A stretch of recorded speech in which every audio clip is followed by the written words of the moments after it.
Hello friends, Thanjavur Brihadeeswara స్వామి ఆలయానికన్నా మూడెత్తలు పెద్ద ఆలయం తంజావూరులోనే వేరే ఆలయం ఉందంటే నమ్ముతారా?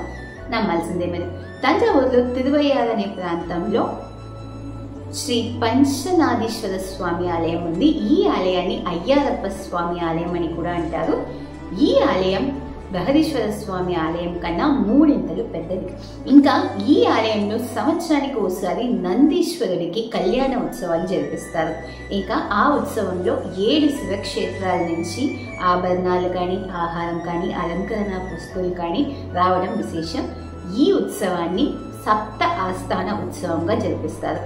మరి ఈ ఆలయ విశేషాలు ఏంటి? ఈ సప్త ఆస్థాన ఉత్సవంలో పాలు పంచుకునే ఆ 7 సప్త ఆస్థానాలు ఏవి, ఇవన్నీ తెలుసుకుందామా? మరి తంజావూరులో ఉన్న తిరువయ్యారులో ఉన్న ఈ అయ్యారప్ప స్వామి ఆలయాన్ని దక్షిణ కైలాసం అని కూడా అంటారు. ఈ ఆలయంలో ఉన్న ఇన్స్క్రిప్షన్స్లో చోళరాజులు ఇంకా పాండ్యరాజుల గురించి చాలా రెఫరెన్సెస్ ఉన్నాయి. కరికాల చోళన్, రాజరాజ చోళన్, జటావర్మ సుందర పాండ్యన్, కృష్ణదేవరాయర్ ఇటువంటి రాజులందరూ కూడా ఈ తిరువయ్యారు ఆలయంలో చాలా రెఫరెన్సెస్లో మెన్షన్ చేయబడి ఉన్నారు. ఈ ఆలయం 2 భాగాలుగా విభజించబడినట్టుగా కనిపిస్తుంది. ఒక భాగాన్ని ఉత్తర కైలాసం అని, మరో భాగాన్ని దక్షిణ కైలాసం అని కూడా అంటారు. ఉత్తర కైలాసం రాజరాజ చోళుని యొక్క పట్టపు రాణి 10వ శతాబ్దంలో నిర్మించినట్టుగా తెలుస్తోంది.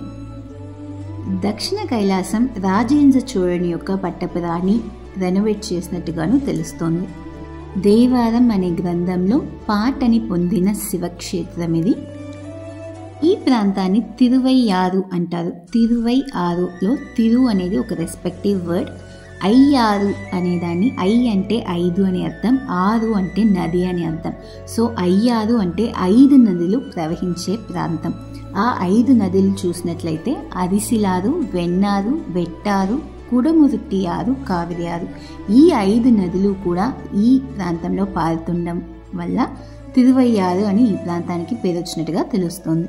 ఇంకా ఈ తిరువయ్యారులో కొలువై ఉన్న పంచనాథీశ్వర స్వామిని అయ్యారప్పన్గా కొలుస్తున్నారు. అయ్యారు అప్పన్, 6 అంటే 5 నదులు పారే ఈ ప్రాంతంకి తండ్రి అని అర్థం. అప్పన్ అంటే తండ్రి అని అర్థం. తంజావూరులో ఉన్న అతి ముఖ్యమైన ఆలయం ఈ అయ్యారప్ప స్వామి ఆలయం. అతి పురాతనమైన ఆలయము కూడా. తిరువయ్యారుకి ఇంకా కర్ణాటక సంగీతానికి సంబంధించిన ముమ్మూర్తులు త్యాగరాజులు, ముత్తుస్వామి దీక్షితర్ ఇంకా శ్యామశాస్త్రి, వీళ్ళ ముగ్గురికి చాలా దగ్గర అనుబంధమే ఉంది. ఈ ఆలయానికి పక్కనే ఒక చిన్న ఇంట్లో త్యాగరాజుల వారు తన యొక్క కీర్తనలన్నింటినీ కూడా కంపోజ్ చేసినట్టుగా తెలుస్తోంది.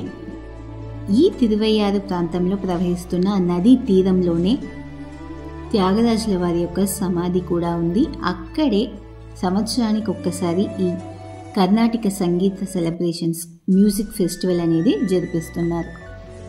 ఈ ఆలయంలో కాళ సంహారమూర్తి తననే ఆట్కొండారని కూడా అంటారు.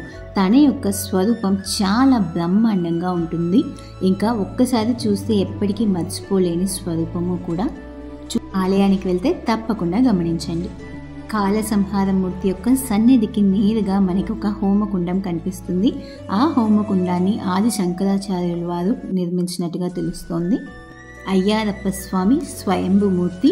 ఇంకా 5 నదులు ప్రవహించే ఆ క్షేత్రంలో కొలువయ్యారు కాబట్టి ఈ ఆలయంలో 5 తీర్థాలు ప్రవహిస్తున్నాయి.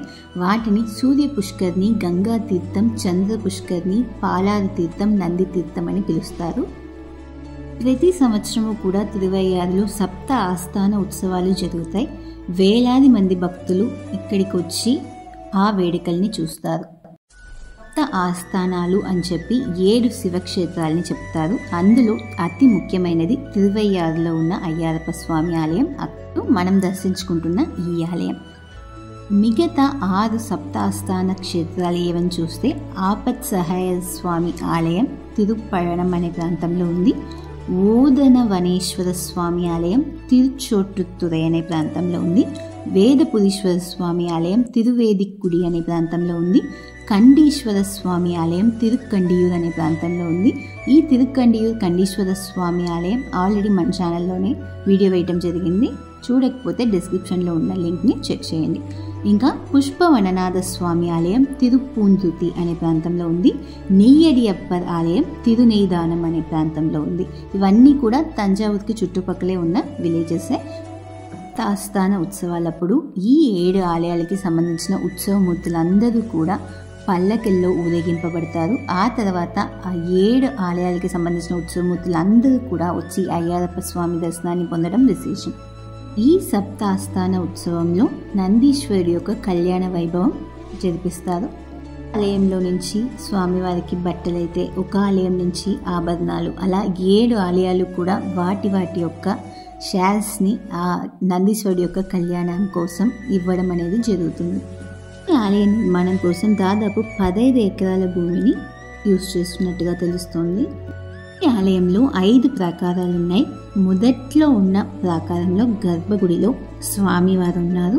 ఇంకా వివిధ మూర్తులు వాళ్ళ సన్నిధుల్లో కనిపిస్తారు. 2వ ప్రాకారంలో సోమస్కంద స్వరూప దర్శనం మనకి లభిస్తుంది. ఇంకా వివిధ మండపాలు, పంచభూత లింగాలు, సప్తమాత్రికలు, ఆది విఘ్నేశ్వర స్వామి స్వరూపం, నవగ్రహాలు కనిపిస్తాయి.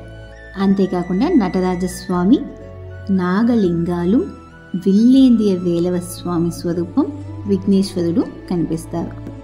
3వ ప్రాకారంలో ఒక మూలన నిలబడి మనం అయ్యారప్ప లేదా అయ్యారా అని చెప్పి స్వామివారి యొక్క నామాన్ని పలికితే ఆ నామం 5 నుంచి 7 సార్లు మనకి ఎక్కువ అవుతుందంట. ఈ ఆలయానికి వెళ్తే తప్పకుండా అది కూడా ట్రై చేయండి.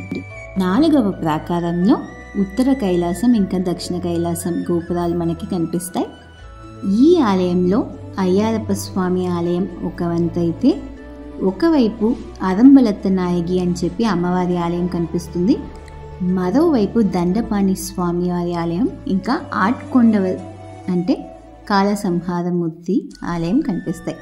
అంతేకాకుండా కాశీ విశాలాక్షి అమ్మవారి యొక్క ఆలయం కూడా మనకి కనిపిస్తుంది కోనేరుకి సమీపంలో. ఒకప్పుడు ఈ ఆలయంకి సేవ చేస్తున్న పూజారి గారు కాశీ యాత్రలకు వెళ్ళినట్టుగా తెలుస్తోంది. తను చాలా బాధపడ్డాడంట, స్వామివారికి సేవలు ఎవరు చేస్తారు నేను లేకపోతే అని చెప్పి. ఆ సమయంలో స్వామివారు ఆ పూజారి యొక్క స్వరూపంతో తనకి తానే సేవలు చేసుకున్నట్టుగా తెలుస్తోంది. ఒకప్పుడు చోళరాజైన కరికాల పెరువలత్తన్ అనే రాజు ఈ తిరువయ్యారు ప్రాంతాన్ని తన యొక్క రథంతో దాటుతున్నప్పుడు ఆ రథం యొక్క ఒక చక్రం మట్టిలో పూడుకుపోయిందంట. ఇంకా రథాన్ని కదల్పాలి అని చెప్పి మట్టిని తవ్వినప్పుడు తనకి స్వయంభూమూర్తైన శివలింగం కనిపించింది. ఆ తర్వాత అమ్మవారి యొక్క శిలాస్వరూపం, విఘ్నేశ్వరుడు, సుబ్రహ్మణ్య స్వామి, సప్తమాత్రికలు, చండికేశ్వరుడు, సూర్యుడు అని చెప్పి వివిధ మూర్తులు కనపడ్డారు. ఆ తర్వాత చాలా కఠిన తపస్సుని చేస్తున్న అగప్పై సిద్ధర్, నియమేశ్వర్ అంటారు, తను తపస్సు చేస్తున్నట్టుగానే కనిపించారంట. భూగర్భంలో తపస్సు చేస్తున్న ఆ సిద్ధుడు, నియమేశ సిద్ధుడిని చూసి చోళరాజు తన యొక్క మొక్కుల్ని సేవల్ని తెలిపాడు. ఆ ఋషి ఇక్కడున్న శిలాస్వరూపాలన్నీ కూడా దేవదేవతలు నందికేశ్వరుడు పూజించినవి, సో నువ్వు ఇక్కడ ఆలయాన్ని నిర్మించమని తను చెప్పినట్టుగా తెలుస్తోంది. ఆ తర్వాతే ఇక్కడ ఈ ఆలయాన్ని తను నిర్మించినట్టుగా చెప్తున్నారు. ఆ సిద్ధుడు ఆ రాజుకి ఒక దండాన్ని ఇచ్చి ఇంకా ఆలయం నిర్మించడానికి కావాల్సిన నగదంతా కూడా నందీశ్వరుడు యొక్క పాదాల కింద నీకు లభిస్తుందని చెప్పాడంట. అలానే తనకి ఆ నిధి లభించి తన ఈ ఆలయాన్ని నిర్మించినట్టుగా చెప్తున్నారు. తపస్సు చేస్తూ కనిపించిన ఆ సిద్ధుడు, ఆ ఋషి వేరెవరో కాదు, అయ్యారప్ప స్వామి. తనే తనకి ఇక్కడ ఒక ఆలయం నిర్మాణం ఏర్పడేలా చూసుకున్నాడు అని కూడా చెప్తున్నారు. హస్తినాపురాన్ని రూల్ చేస్తున్న సురత మహారాజుకి పుత్రులు ఎవ్వరూ లేకపోవడంతో తను ఋషుల దగ్గర ఏం చేయాలని అడిగినప్పుడు కైలాసాన్ని 48 రాజులు ప్రదక్షిణ చేయమన్నట్టుగా చెప్పారంట. ఇంకా ఇది చేయడం కష్టం కాబట్టి తను దుర్వాస మహర్షి దగ్గరికి వెళ్ళి ఎలా స్వామి దీన్ని చేయడం అని చెప్పి అడిగాడంట. అప్పుడు దుర్వాస మహర్షి పరమేశ్వరుడి దగ్గర విమోచనం కోసం అడిగినప్పుడు పరమేశ్వరుడు నందీశ్వరుడికి ఆదేశాలు ఇచ్చాడంట, కైలాసాన్ని తిరువయ్యారికి మార్చమని చెప్పి. అప్పుడు నందీశ్వరుడు కైలాసాన్ని తిరువయ్యారుకి తీసుకురావడానికి ట్రై చేసినప్పుడు కైలాస పర్వతం రెండుగా విరిగినట్టుగా తెలుస్తోంది. అలా విరిగిన ఆ కైలాసాన్ని తిరువయ్యారులో నందీశ్వరుడు ఏర్పరిచాడు. దాన్నే ఇప్పుడు మనం ఉత్తర కైలాసం, దక్షిణ కైలాసంగా ఈ ఆలయంలో చూస్తున్న ఆ రెండు భాగాలని కూడా చెప్తున్నారు. నందీశ్వరుడు జన్మించిన క్షేత్రంగాను, నందీశ్వరుడు అధికార నందిగా తన యొక్క చార్జెస్ తీసుకున్న క్షేత్రంగాను, ఇంకా పరమేశ్వరుడి యొక్క వాహనంగా నందీశ్వరుడు మారిన క్షేత్రంగాను ఈ ఆలయాన్ని చెప్తారు. పరమేశ్వరుడికి ఈ ఆలయంలో పంచనాదీశ్వరుడిగా మరొక పేరుంది. దానికి కారణం పరమేశ్వరుడు 5 వివిధ తీర్థాలతో స్నానమాడాల్సిన సిచ్యువేషన్ వచ్చిందంట. ఆ 5 తీర్థాలు ఏవంటే గంగా నది యొక్క నీరు, ఇంకా బ్రహ్మ కమండలంలో ఉన్న నీరు, ఇంకా పార్వతీదేవి యొక్క పాలు, ఇంకా నందీశ్వరుడి నోట నుంచి ప్రవహించే ఆ నురుగు, ఇంకా కావేరి నది యొక్క నీరు. ఈ 5టిని కలిపి పంచనాదం అంటారు. ఇంకా ఆ పంచనాదంలో స్నానం చేసిన మూర్తి పంచనాదీశ్వర స్వామి. అగస్త్య ముని ఒకప్పుడు నార్మల్ హైట్లోనే ఉండేవారంట. తను అలా పొట్టిగా అవ్వడం, తన హైట్ తగ్గిపోవడం ఇక్కడ ఈ తిరువయ్యారు ఆలయ ప్రాంతంలోనే జరిగినట్టుగాను తెలుస్తోంది. ఈ ఆలయంలో గర్భగుడి వెనుక పరమేశ్వరుడి యొక్క తలనీరాలు పారుతున్నట్టుగా చెప్తున్నారు. గర్భగుడిలో స్వామివారి చుట్టూ ప్రదక్షిణ చేయడానికి అస్సలు అలో చేయరు. తప్పి కూడా స్వామివారి యొక్క ఆ వెంట్రుకల మీద మన పాదాలు పడకూడదని చెప్పి. ఈ ఆలయంలో దక్షిణామూర్తి యొక్క పాదాల కింద ఒక తాబేలు ఉండడం విశేషం. ఇది ఫ్రెండ్స్ మన ఇవాల్టి యాత్ర. వీడియో నచ్చినట్లయితే తప్పకుండా లైక్ చేయండి. మీ ఫ్రెండ్స్కి నచ్చింది అనిపిస్తే షేర్ చేయడం అస్సలు మరవకండి. ఇది వరకు మన ఛానల్కి సబ్స్క్రైబ్ చేసుకోకుండా వీడియో చూస్తున్నట్లయితే తక్షణమే సబ్స్క్రైబ్ చేసుకోండి. మరొక ప్రాంతం నుంచి మరొక యాత్రతో మీ ముందుకు వస్తాం.